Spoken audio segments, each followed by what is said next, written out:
you are watching your master dialogue, probably because you don't have any friends or anything better to do, or possibly because you are interested in our topic for today, which is affirmative action.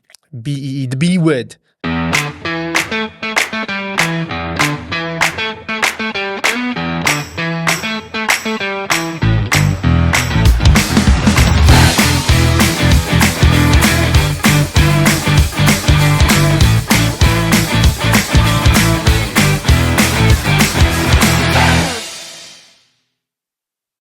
This is part of your master dialogue conversation. It is the Betereinders Real Talk, where we get black and white to talk about real issues in South Africa. And it doesn't get any more real than transformation, BE type stuff. And I'm very happy to say, Trevor, that we've still managed to get rid of Skulk for this episode. So he's still in the Eastern Cape. And we are transforming, Baba. Yeah. Because just look at the diversity. Yeah, we have a beautiful lady in the midst of us. Yeah. McCone Majar. Oh no! How do you pronounce your? Well, how do you pronounce your name, McCone? Officially, just Makoni Maja. Makoni Maja. But I've heard. But do you have an easier English name? Is that offensive? That was the first time I've been triggered in my entire life. Don't you have a Christian name? Yeah, Christian name, yes. Like me. Like Elizabeth. Bold of you to assume Makoni can't be Christian. Oh, Magda. Yeah, just something easier. Can I call you for short? Okay, Makoni. Can I be naughty? Of course. So this is a true story. This Afrikaner lady, she get a job. I think it was Woolworths or one of those shops, and they introduced her to the staff, which happened to be a lot of black women. And then, no, her name was Margaret. Yeah. Margaret or Margaret. Then after they introduced her, and then this black lady walks in, one of them welcomed her and said, "How come you have an African name?" I said, "What do you mean?" I said, "Margaret is it's an African name." But I hope you get the joke. But it's a true story. Okay. Yeah.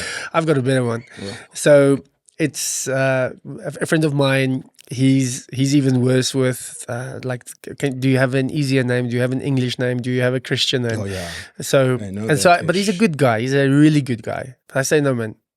Apparently you guys don't like it when we do that, so we must make a bit more effort with the name. He says, "Yeah, no, I'm convicted, Johan. You are right. Let me do that." But he's on the Zoom call and he's giving training to lots of people. So and this is a true story. True story, and he can see there's a little.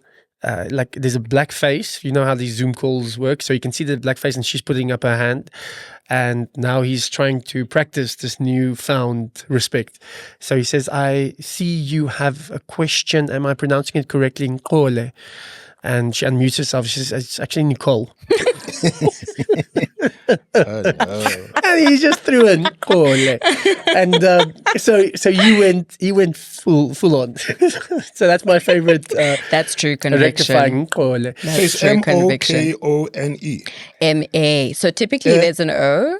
Okay, you go ahead and spell Makoni.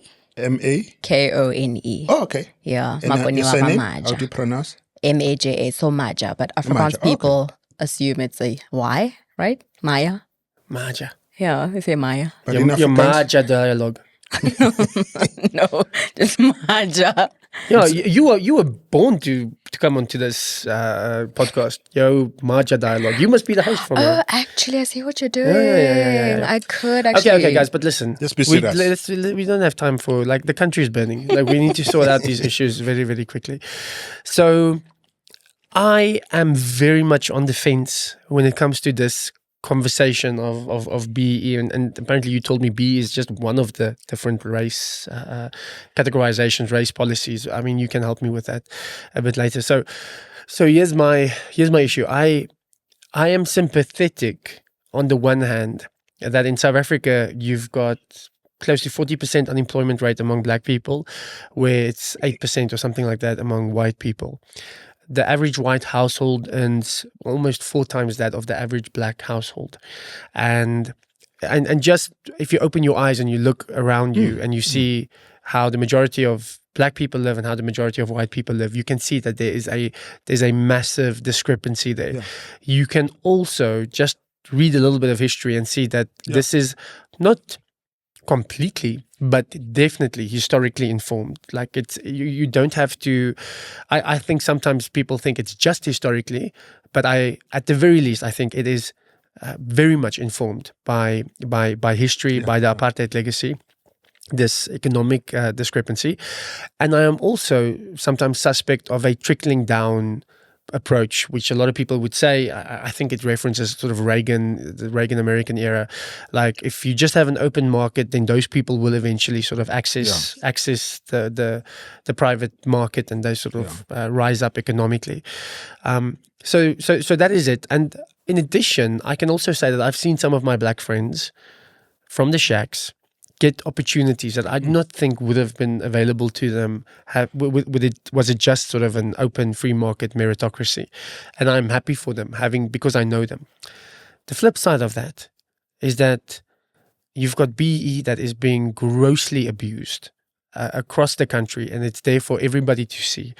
And I can also see that I think it's Moletsi Mbeki who's got this line. Says, Ntate Moletsi Mbeki, excuse me, Ugogo Trevor, but I can also see how he's got this line where he says that BE has turned black professionals into professional blacks, and that it is not helping black people, and it's not creating black excellence. It is creating entitlement, and it is creating a different sort of story that is not uplifting black people. It's having the opposite effect.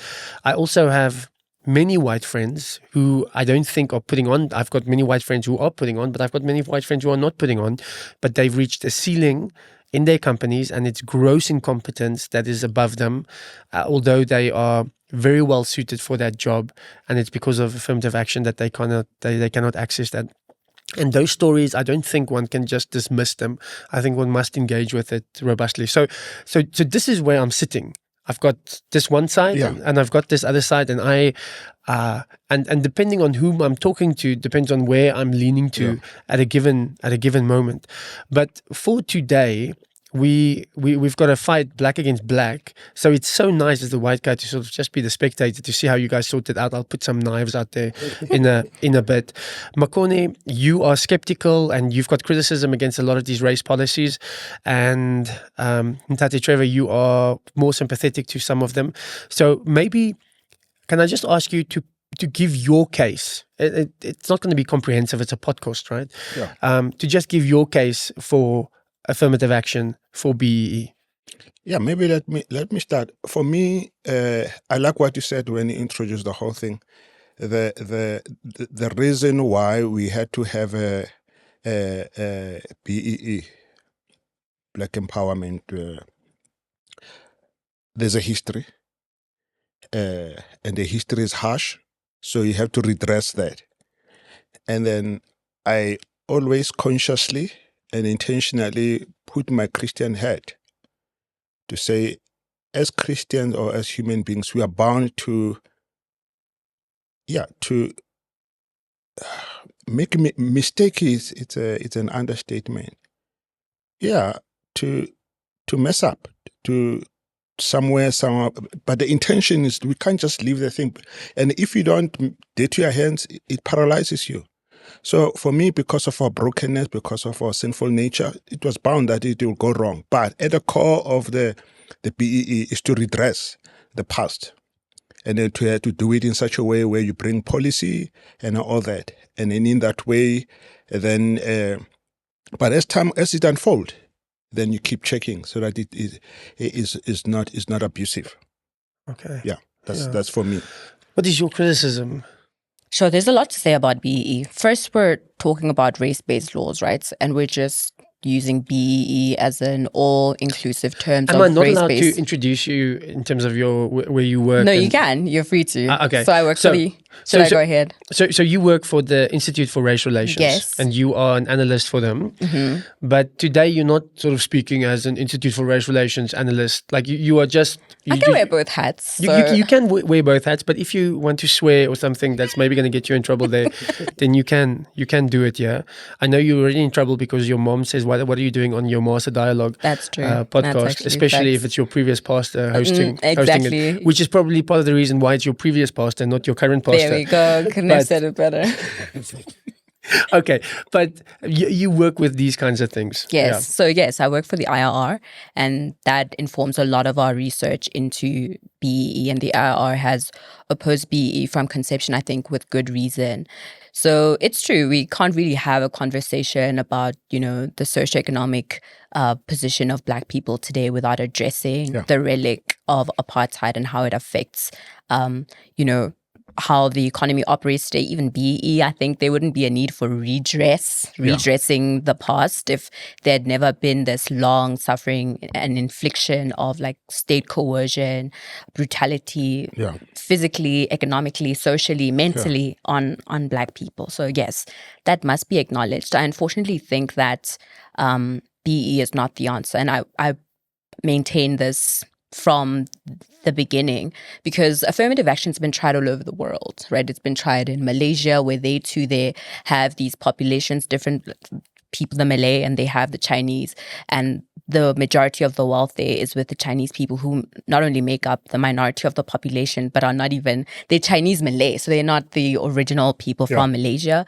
And they've tried to, through redistributive policies, like we're doing, right? We're using redistribution as a way of getting wealth from one group to another. Yeah. That hasn't unfortunately worked. Same in America, right? America's tried affirmative action, and they've created certain caveats where you're eligible for this affirmative action, and it's exacerbated a lot of issues such as like fatherlessness in America, right? So there have been all sorts of problems with redistributive policies or affirmative action as it's been done around the world. Now, as I was saying, when we're talking about BEE, we're describing here race-based policies, right? That's the catch-all term we're using for race-based policies, but we really mean to include issues like employment equity, which is a new one now. It's one of the most scandalous. I call it one of the biggest race grifts of the 21st century. It's quite the scandalous policy. You must tell us about it. Can you repeat that? It's the Employment Equity Amendment Act. So there's the Employment Equity Act, and then there were amendments that were introduced where our Minister of Employment and Labour introduced these sectoral targets that look at every sector in the economy and address I think it's the 5 top management positions, and tries to, do this thing where we're divvying up the positions by race and by gender to reflect. Ultimately, the goal is to reflect the economically active population, which I think it's a defeatist goal, but we can go into that. So BEE is the catch-all term here that we're using to describe race-based policies. Now, usually when we talk about BEE, we address the corruption elements, right? And that's true, that there's been a lot of exploitation. When you say, you just said usually. When we refer to it as the wrongs of BEE. The wrongs. We're looking at corruption, right? All the ways in which it's being. But why would people do that? Well, I think state capture has played a significant role in that, right? The extensive uncovering that was done there of the ways in which members of the private sector use BEE to defraud the state and ultimately to cripple critical state-owned entities that our economy heavily depends on. So I think state capture is definitely one of those reasons. But I think we also colloquially in our private homes, in our circles under the tree when we're talking, and that one guy who got a tender and he changed his life, and the tenderpreneurs. So when we talk about tenderpreneuring, yes, like in the back of my mind, we're talking about people who they've got the black IDs. They create the company. They've got a connection as well, obviously. They've got nothing to do with transport. They've got nothing to do with sanitation or whatever. They get the contract. They give it to a guy who's actually doing that, and they take the massive cut, which is BEE exploitation. Transportation 101. So that's Yeah. one part of BEE, right? It's Sadly, procurement, right? It's that the government has a procurement budget where the government needs to procure goods and services, and that in order to do business with the state, you need to do a few things. You either need to give up like 25% of your equity in your company. Criteria. Yes, to give up 25% of the equity in your company to a historically disadvantaged person or a black person. And we see these kind of deals a lot with, I think popularly we see them a lot in multinational companies. Like the most recent one was Starlink, right? Elon Musk is saying that I can't do business in South Africa because I'm not a black person. What he actually means there is that he needs to give up a good chunk of a part of his business to a black individual in order for him to be able to do business with the state or do business in South Africa. So that's one part. It's the equity. Then there's the procurement part, which is what you're just, I'll say it, describing in a way that needs, let me say, cleaning up. Okay.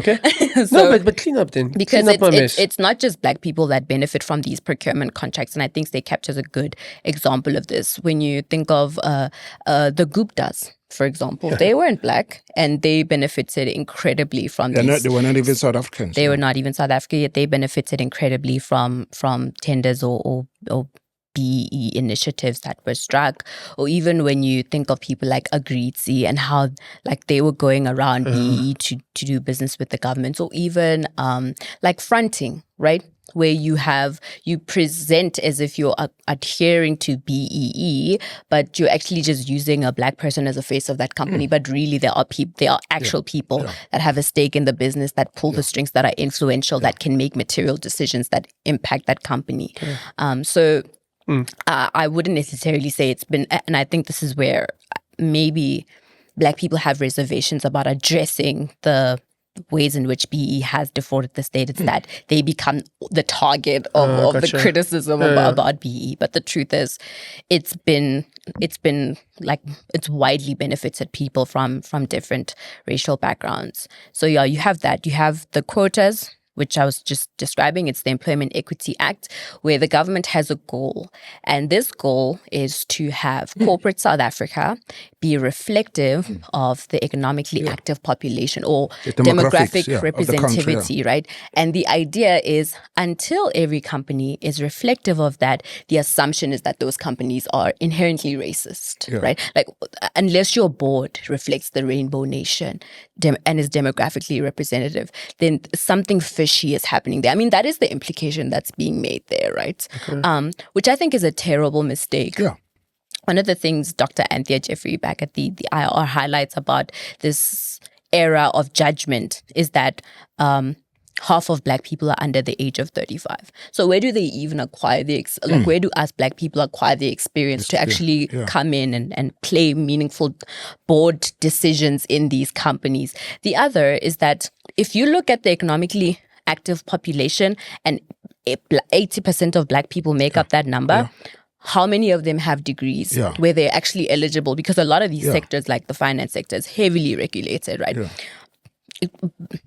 Just by sheer guess, what population of blacks in South Africa do you think have degrees? And this is not an indictment on black people, right? There's been huge progress made, right, in level of education. And there'll still be a lot of progress made without the forced the engineering that the government's doing, without the coercion, without the targets. This country's going to grow. Like, eventually, a lot of black people will be represented in those companies without, again, the hand of the government influencing those decisions. But let's address this employment equity thing. What percentage of blacks would you say have degrees?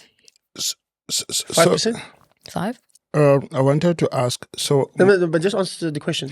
No, for me, I was not answering. You know, those people who listen, but they're not listening, they have the question before you even finish. So you go ahead. Just finish that thought. 5%, but 80% of us make up that demographic representativity, right? It's actually 6%. So how do you bridge the gap between, do you see that huge misconception that's being perpetuated when we're leading with employment equity as the reason why corporate South Africa is not demographically represented? And we're just talking about percentage of black people with degrees. Even if there was no corruption, it still be like that. There's a lot of progress that's need to be made. It's only been 30 years. like for the layman, yeah, what you are saying is that the assumption is that these black people are not hired because they are black. But we first need to pick up the employability of a lot of these black people. If you're talking about board level stuff like accounting and like all sorts of fancy actuarial degrees, then those people become more employable. So at least just factor in that, not just that this is racism, but it is that there's been huge strides in getting the graduate level up among black people. Yes. But we still have a long way to go, and that is naturally then going to reflect at a board level. Oh, absolutely. Although I think a lot of the work needs to be done at the beginning of the value chain, which is education, right?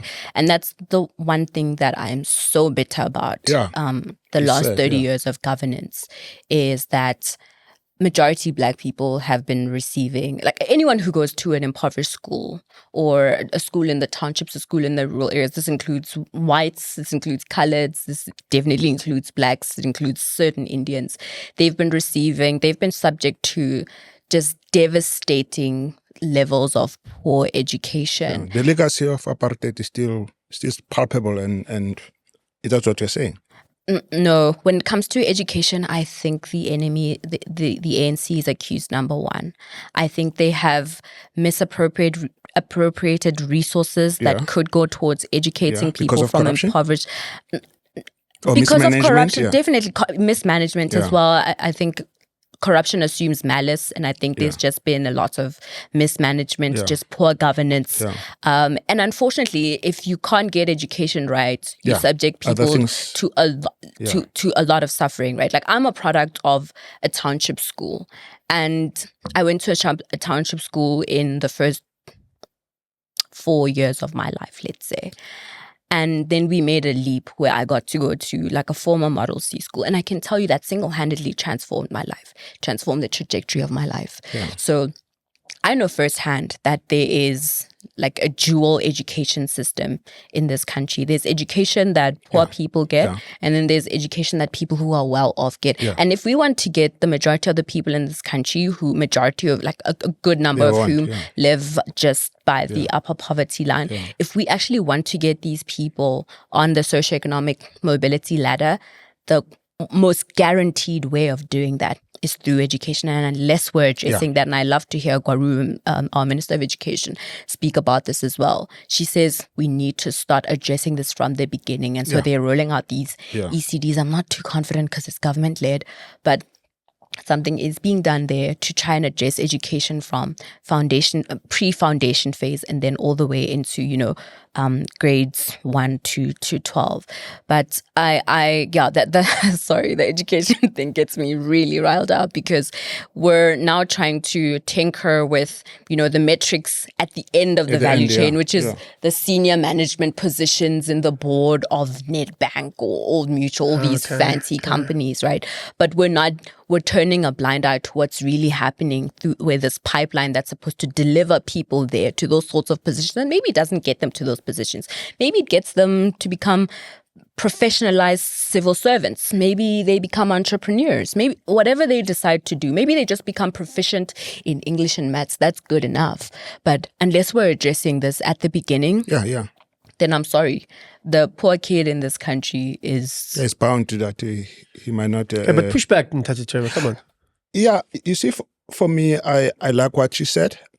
But for me, if I have to use a metaphor of marriage or love, people kill each other for in the name of love, but or people divorce and all that. But you can't say, therefore, you think love, there's something wrong with love. Despite all of that, people still continue loving each other and all of that. So you're saying don't judge the system by the abuse thereof. Don't just because cars crash doesn't mean we have to boycott cars. I like that. Yeah, I can hear your Afrikaners kicking there. But I'm saying the caricature, to use the bad apples in the system, and I'm not saying you're saying that, but at the same time I hear you implicitly, indirectly saying that it's almost like you are not saying it, but you are saying it that the whole BEE is. I'm not just saying it implicitly. I'm saying it explicitly. So, like, can I? But what about my metaphor? Would you agree with that metaphor, or you say it's misplaced? So, I don't think we should judge policy by its intentions. Yeah. I think we should judge it by its outcomes. And the outcomes of BEE have been that it's mostly beneficial to people who are politically connected, people who are already well off. It must be condemned. I wouldn't protect that. So I want you to make it clear on this. So if we're judging it by its outcomes, would you say we should get rid of it? But there are situations of people who not all people who benefited from the BEE are corrupt. There are people who are, we can say so and so and so, and there are few of there are a number of them, though there are good ones that we can say this is a product of BEE. And may I say this, because sometimes when we talk about BEE, we always forget that there was also a BEE in the Afrikaners. We didn't call it BE, of course, because black B stands for black. But there was a equivalent of that. And then it was proudly so, it was done. And then I think it also went wrong somewhere, And then I'm not saying we should talk about it, but I'm saying because of sometimes, I'm not sure whether it's intentional or so, we become amnesia about our history as if we have this. So it will be good for some time, maybe next year or so, to talk about that, the Afrikaners equivalent of BE. But I'm pushing back by saying to you, Mokone, that it would be good to hear from you. Are there positive examples from the BEE? There are people who are willing to concede. I'm not one of them, unfortunately. But there are people who are willing to concede. I'm unfortunately not one of them. That BEE has created a black middle class, right? Yeah. I think it's created an elite class. Yeah. So that's my concession right there. Yeah. So definitely it's made a lot of people very wealthy. And I think that, Trevor, let me say, I'm not condemning the recipients of BEE. I'm condemning the state, which has been the state's the one that's enacted BEE. Yeah. I think together as a people, whether or not you've benefited from BEE, we should all be able to say the policy in and of itself has concentrated wealth in the hands of a few and sometimes even at the expense of the poor. So let me give you an example of how it does that at the expense of the poor, right? Service delivery, right? Yeah. When the government, let's take Tembisa Hospital, because it's been in the news quite a lot. Any hospital, actually, whether or not there's corruption. But Tembisa is a good one because it's about Babita. It is about Misty. Thank you, Babita Diogran. So when you look at Tembisa Hospital, right, and the government is procuring masks so that people who go to the hospital, doctors can use those masks, or even hospital beds, right? There is a premium that the government pays when it procures goods and services because it's caused by BEE. So above a certain number, right, the government adds a premium, a preference premium, where you're procuring to people from historically disadvantaged backgrounds. I think that I stand to be corrected on that number, but I think all contracts that are issued that are below 25 million, the premium is like above 25 million, the premium is 11%. Below 25 million, I forget the exact percentage. Let's just say 15%, right? That 15% that is being topped up, added on top of a hospital bed, right? If you take that amount and you calculate it on each and every single good that is being contracted by the government in every single arena, from hospitals to schools just think about how much money that's been in the last 20 years billions, and how much further service delivery would have gone without that premium. This is the government just paying a premium because it wants to encourage, that's what it says, it wants to encourage black small and medium-sized entrepreneurs, right? That's what BEE says the goal is. But what ends up happening is that hospitals have fewer beds. Schools have fewer tables, books. Universities, teachers, not enough universities, not enough classrooms, right? So even without the corruption, and we're just talking about the illicit premiums Hosanali, the illicit premiums, that's the corruption element. I'm not even touching that. Now we're just talking about the lawful amounts, the preference premiums that are lawful, that the government is placing on top of goods and services that it procures, that it pays an additional amount of in the name of supporting Black entrepreneurs at the expense of quality education, access to clean hospitals, access to roads. We still have areas in South Africa. Agreeing with her. That's not your job. We have millions of South Africans who could be issued title deeds, but the government is not providing access to bulk services like water, access to pipe water, like road infrastructure, like sewage infrastructure. And yet we're creating a class of Black entrepreneurs simultaneously. I think our priorities are so mixed up, right? So that's why I'm rejecting the idea that the point you made earlier about education and that it's corruption. No, it's been a lack of vision, I think, on the part of the government on how to maximize value for money, which the Zondo Commission addresses, is that what we need is value for money procurement. Because if you are South Africans, right, if you would rather have, and this is an example that we use in-house at the IR, would you rather have 7 kilometers worth of road where there is no preference premium, or 5 kilometers but at least Braju, Ukrea, Tenda, and then Bamofa, that premium on top?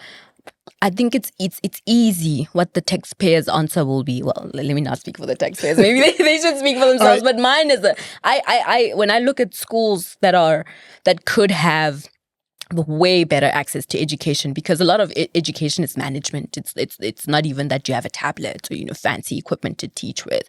It's just quality teachers. Well, listen, you did say Bra Joe, and if I'm a beneficiary, I think we can. I think we can defend it. Yeah, I think I agree with her, but I want to and I like that your point is not so much about corruption. Having accepted that, why do we stigmatize people who benefited from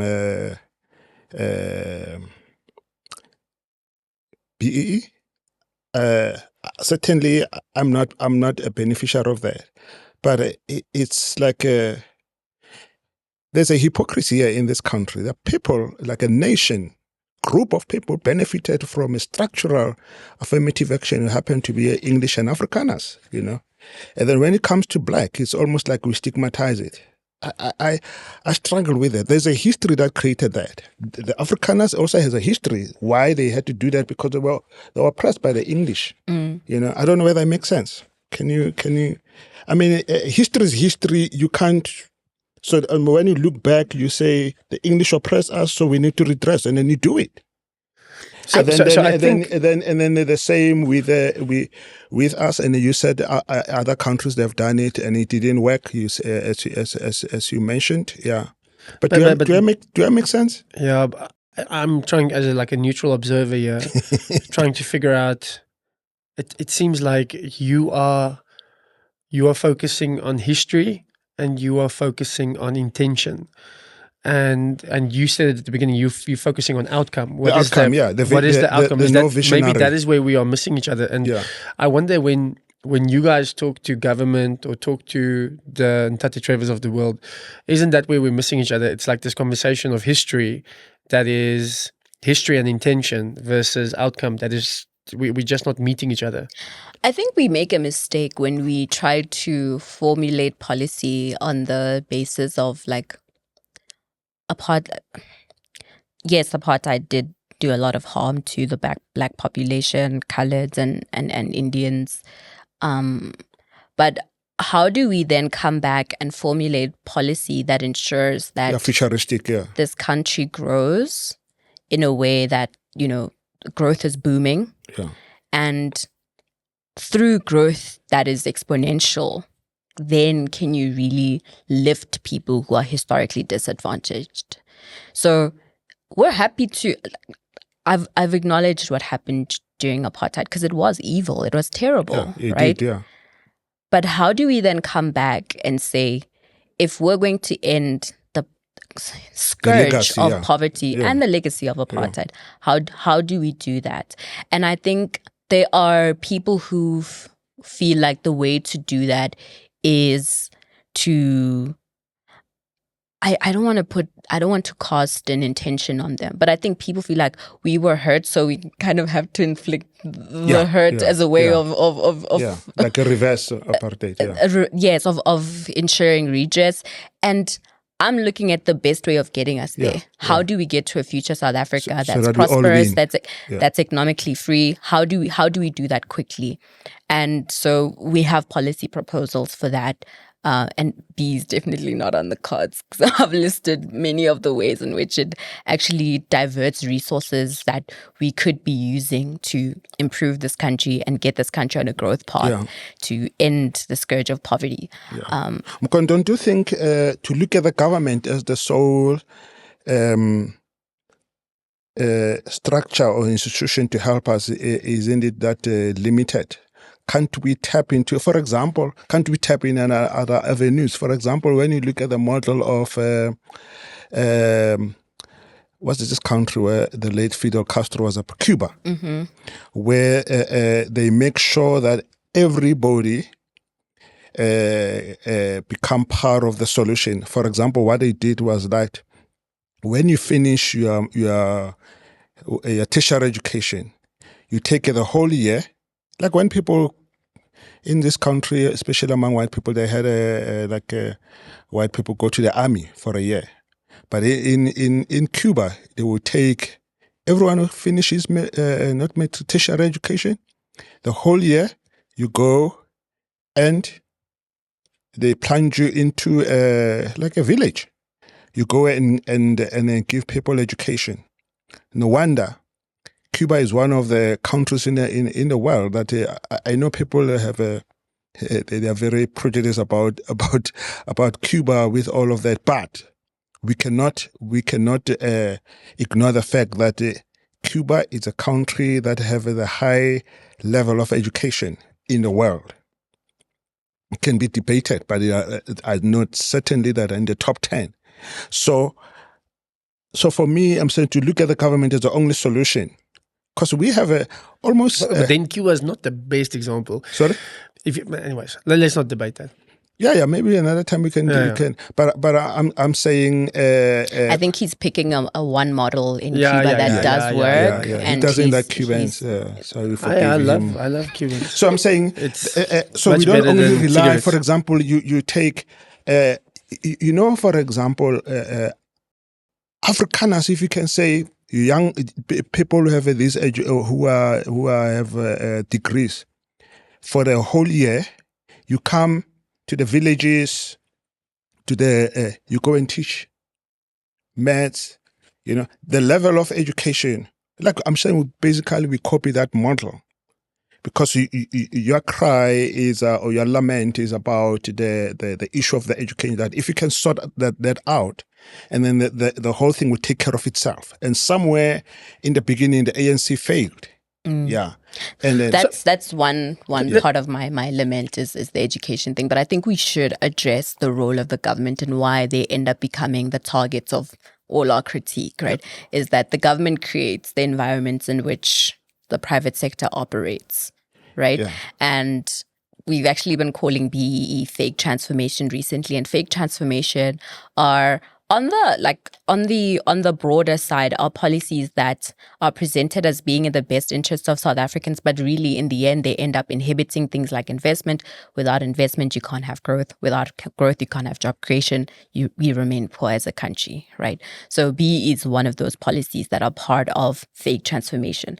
There are a plethora of ways in which government has passed legislation that's really veiled as being in the interests of, even impoverished South Africans, but really advance elitist interests. And they too are fake transformation. And fake transformation hurts South Africa's investment case. So that's why the government becomes the people who are on the receiving end of a lot of my criticism. Is we need to get all the barriers out of the way, barriers that are keeping this country from being investors' number one investment destination. We need to get rid of all those barriers so that those companies can come here, set up their factories without the threat of expropriation, because we know that's one of the issues that gets Johan famous.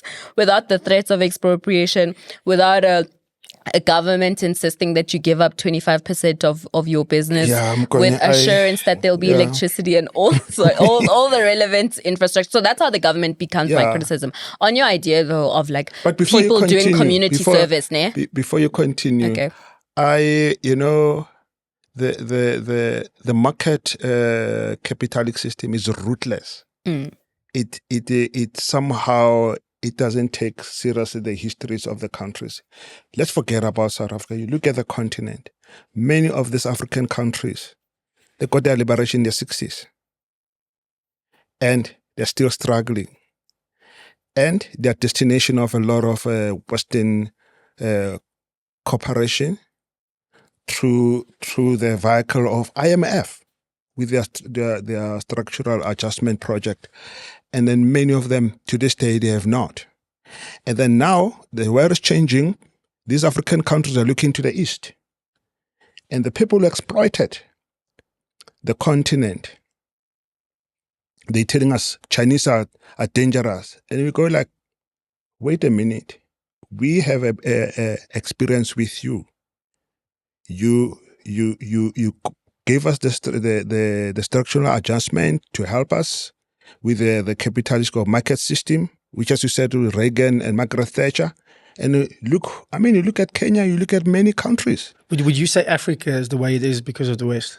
I would say it's both.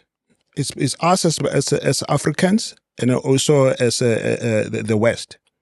And I'm not saying therefore China or Russia they love us or whatever. All I'm saying is that we have never given them a chance, but we have a history of the West together with a coalition of us, and Africa is not. So all I'm saying, I agree with her. But I'm saying we should not only let's criticize the state but can't we like in the Betereinders, we invited farmers to go to partner with other farmers in the township, and you so use that model so that because we are not only government, because government is us the people we voted them there, but also we have people who are corporate, also you have institutions, you also have universities, you have a lot of models that you can apply so that you don't leave it to the like churches. Why can't churches also be innovative and creative? Look at the Dutch Reformed Church, it's massive. So there are a lot of skills there that we can list 10 years. When you speak of the role of the IMF, are you not worried about the Chinese debt diplomacy model where, they issue these debts and they hinge them on huge infrastructure projects in countries like Kenya, right? Or Uganda. Yeah, and then you end up defaulting, and then they own Transnet, they own Eskom. Are you not worried about those? I don't want to go in there because okay. I think what you said is contentious. Yeah. But I'm not quite sure why. But Makoni's got the details. But I don't want to talk about Africa. Then we just go include global. This is your Master Nationale dialogue, not the Master International dialogue. Although I do know that apparently in Zambia you've got exactly the street names and everything is in like Chichewa or something. Yeah. And then English and then Chinese. Everything Zambia is written in Chinese. Yeah. So there might be a little red flag there. But here's the thing, Makone. So we had a settlement in the 90s where the white government had the biggest military force in Africa, and it stood down. And at the same time, it was crippling under economic sanctions, etc. And the IRR played their role as well. And black people were angry, and vengeance was in the air, and it was like a very hostile environment. And we came together and we formed a constitution, and we said we're going to make a plan. And sure. And part of that constitution is that we redress the ills of the past. So there is no way that we cannot also talk about the history in this country and how we figure it out. Now, I know that you are outcomes-based focused, and I I'm very sympathetic to a lot of the things that you are saying, but it seems to me like you've got black people who are very angry about our constitution and our 1994 settlement because it was negotiated when the whites were in power and we wanted like nationalize everything and like angry. But it seems to me if whites are against any form of redress, then we are also saying, guys, we had a settlement. People, we negotiated and we tried to figure out a way that will not end in civil war. And part of that settlement was that we need to open up some of these things artificially for black people to come in, because for centuries it was artificial. They were artificially locked out. Yeah. And is there not an argument to say you come in, you get that kind of experience next to the white person, and you grow into that position? Isn't it slightly naive to think that the market and all of these policies that you guys are advocating for will sort it out? Like we gave this the statistics in the beginning, like the 40% and the 9% and the 4 times more and the whatnot. Like, shouldn't there be something that can artificially just try and bridge that huge divide?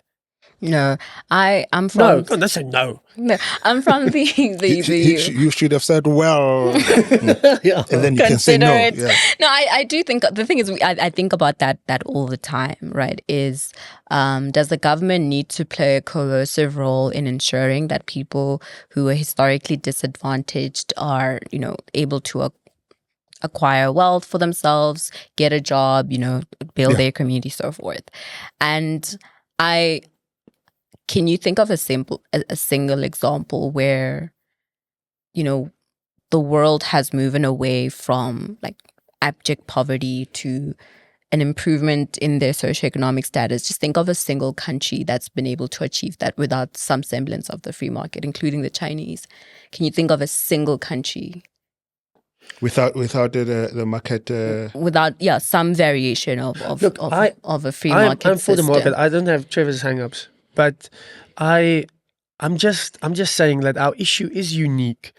And is there not a way for these things to take hand and to say we do want to create incentives through something like BEE, which to me, in my mind, is much better, like to have incentives for businesses to promote that versus like a hostile takeover. Yeah. Because if we think of It's still acknowledging, if we think of if we think of Zimbabwe, like there's no negotiation, there's no incentives, we're taking your land. Yeah. End of the story.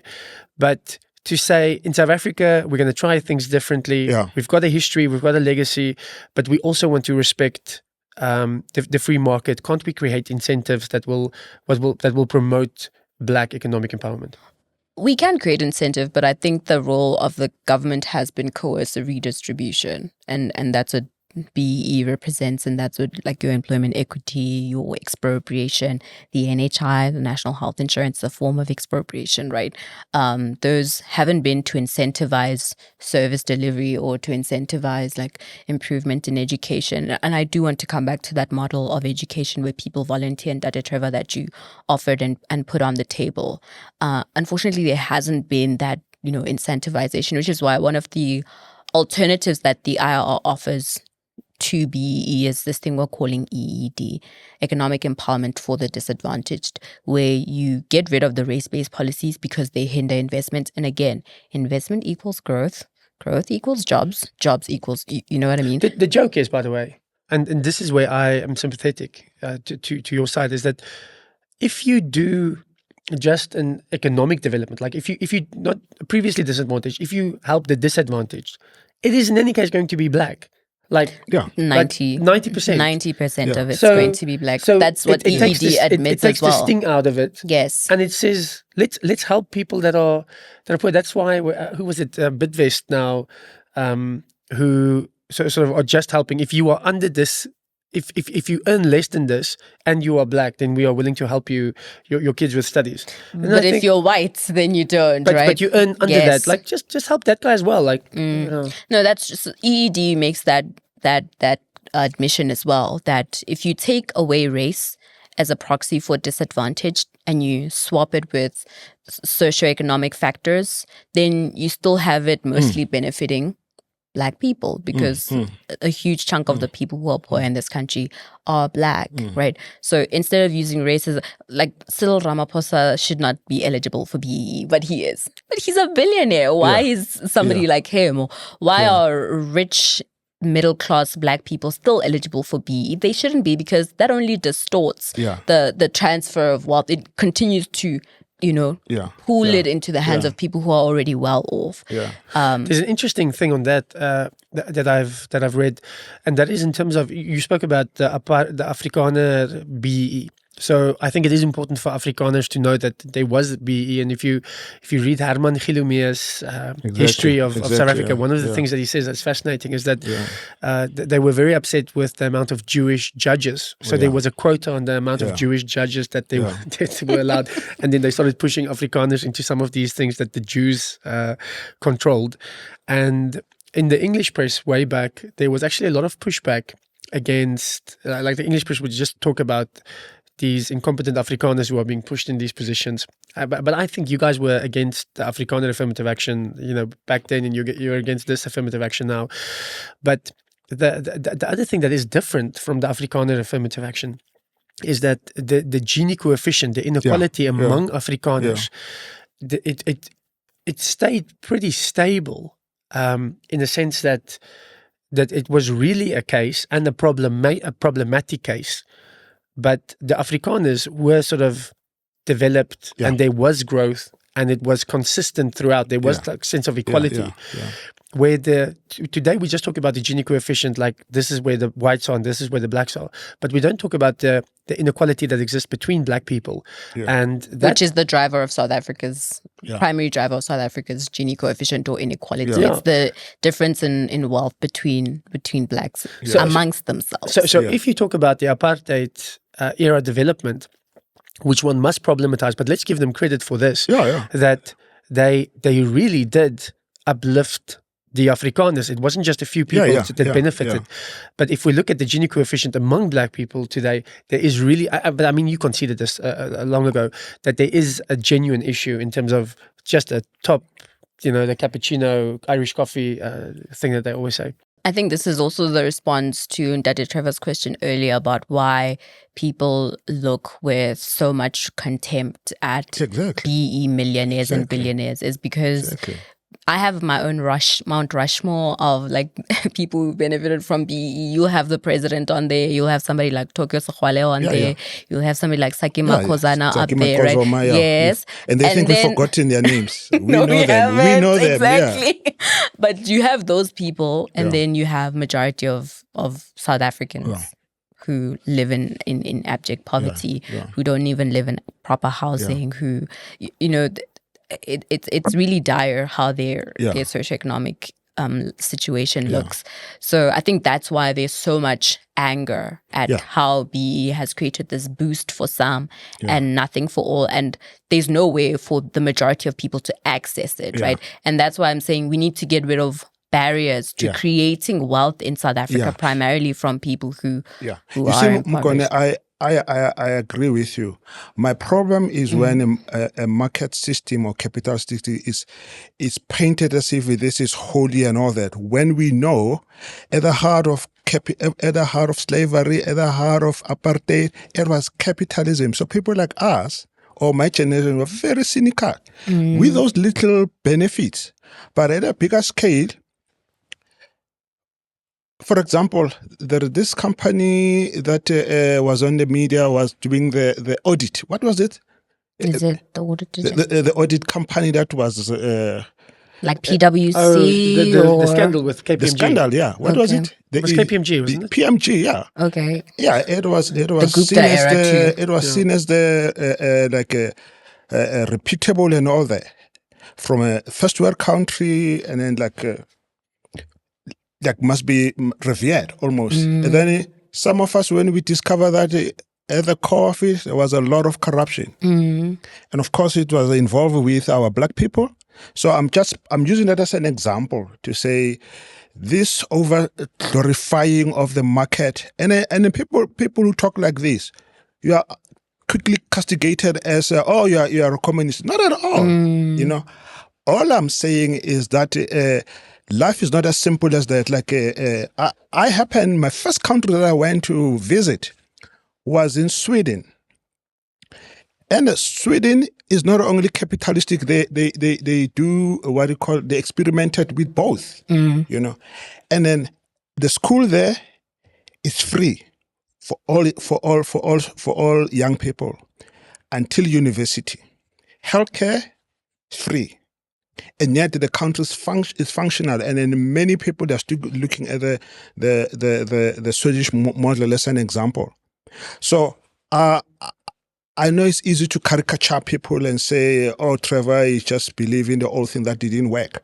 No, but Ndade, your concerns are valid, and if you look at, for example, the exploitation of black laborers by the mines during apartheid, Exactly. I mean, it's horrendous. The wounds that were inflicted on those individuals, the families, right? Some of the legacies are still experienced to this day to of this like day. father absence, you know, because they were The migrant Marikana workers. situation, sorry to bring that one. That did remind us, that did remind us of just how bad companies can be if not checked, if the government doesn't exercise oversight.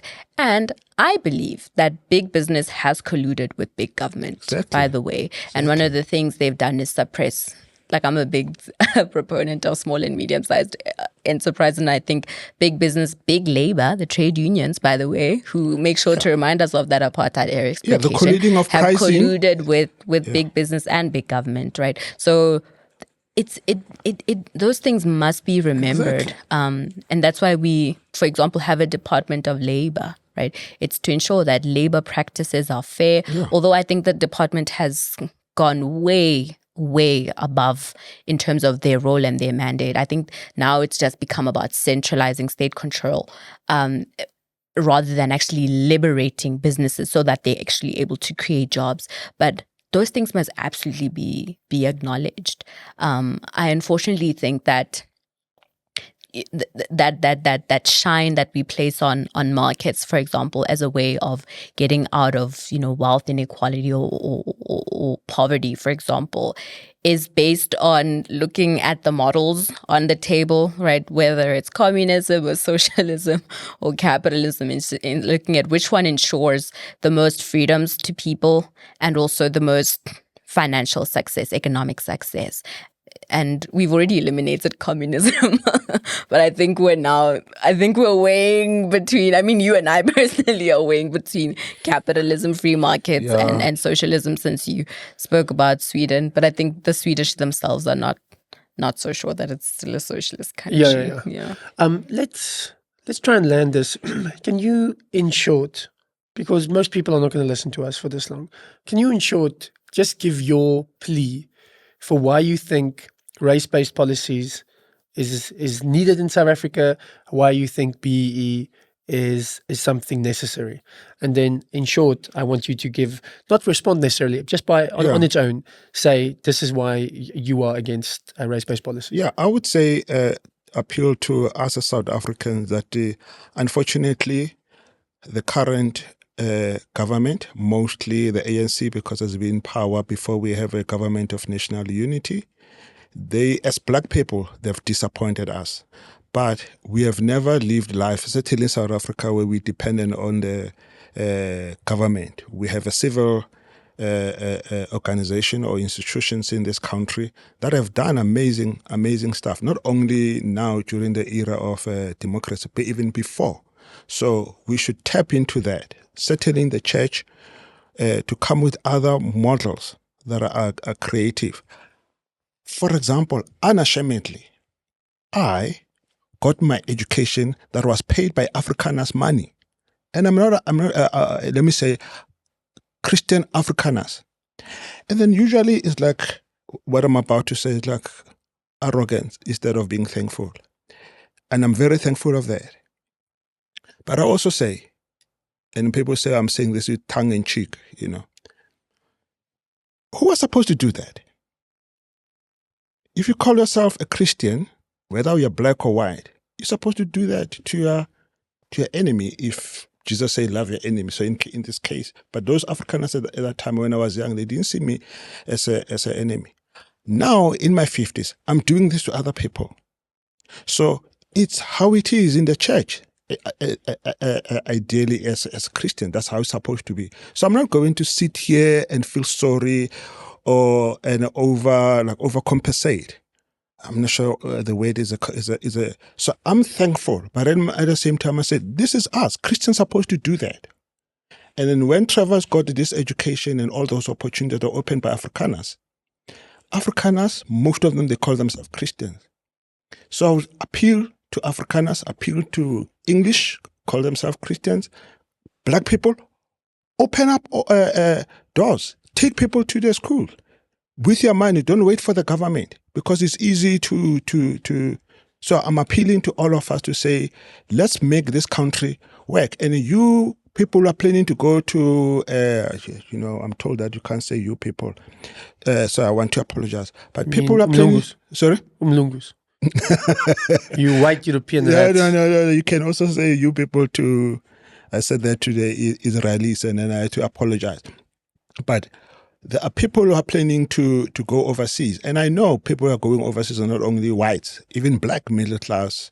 They are no longer black, but they are a little bit like lighter now, going overseas because they are qualified or overqualified. So I'm saying, come back and then empower, because it's easy to blame a government. I also blame the government, but so I'm saying, let's be the solution than to sit there and pontificate and not dirty our hands. So that's and for me, I still believe that we must, I like that way to use, not the BEE. You said, is it? EED. Yeah, because as you said, Johan, with your brilliance, that at the end of the day, it boils down to still so let's affirm the majority of the people in this country. So, Baba, you did an absolutely horrible job at defending BEE. So before you go, Makone, let me give it a shot. So we've spoken about the statistics: 40% for 4 times more, etc., etc. Before you go ahead, are you white-splaining BEE to me? So just like you won't understand, like when we say percentages, it's something that smart people, smart men, they mansplaining. It's a way of explaining. No. But listen carefully now. So I like that line. So we've got the statistics. The other thing that we know about humans is that we are tribal. So we don't share. We do stick with each other.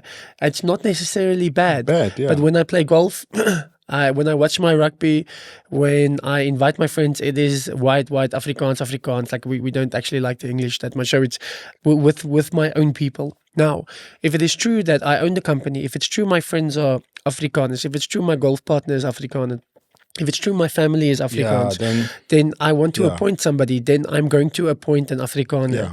Now, this is a historical thing. It's also a tribal thing. Yeah. Now one needs to do something artificial to break that, so that we can get black and white to sort of share, so that when Mfani appoints somebody in his company, he's also considering a Makone or Ntati Trevor or like you wouldn't go that low, but maybe your son or something.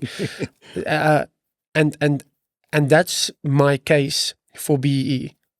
The historical situation, our tribal instincts, it is trying to artificially just impact this system. You go.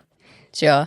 I think that's actually a lot of people's concerns now. It's not necessarily the racial element. It's more that, companies are very relationships based, and they hire on that basis of my friend is this person, so I'll recommend the job to them. And I think that's why the IR argues in favor of appointments being merit-based, right? Because if you can demonstrate that you pass all these levels, maybe before you go into an interview, you take a test and you're able to demonstrate that you're the best person there from that test, then we filter out things like race, we filter out all the prejudices, because there's a test we can look at the scores, the best man or woman will win, right? So I think that's why we agitate for merit as a basis for appointments. I would actually be in favor of a system in the government where civil servants have to take tests. This isn't even new. This is how the Chinese create this formidable So society. you will love it. The Chinese are doing it. Yeah, formidable society that is entrenched in, merit. It's not the West. It's an anti-Western but great solution. Actually, people don't know this emerges from the Chinese. I think the West replicated it. But yes, it's true. And you don't want to acknowledge. The Chinese civil service was built on an exam test to break the system of having people from rich backgrounds be the ones who are represented in civil service. So I think to this day, the record for like the most well-performing student is this kid who comes from like a super tribal, super like poor background in China. And this is all the way back in like 1480 or something. It's really centuries ago. So we can have that in South Africa and just look at the transformation that will happen to government services if you have people who are actually qualified getting the job. So I think a test would be a way, right, of filtering out your concerns of, somebody is likely to give another person a job based on their relationship. And to be honest, that benefits across the racial spectrum, right? Because you're saying if you had a black friend, you'd recommend them for a job, assuming but because that, you don't have, assuming that you don't have, that's the thing. Is that your concern is that your hunt doesn't have black friends or white friends for that matter. But me and the Indians, we get along swimmingly. So I hear you. I think you're trying to filter out a lot of like inclinations that we have, prejudices that we have as humans. But that's why meritocracy is the best solution on the table to filter out not just prejudices and biases, but actual racism and discrimination. Okay. Johan, before we close, I would love some time to talk about this meritocracy because I believe in it.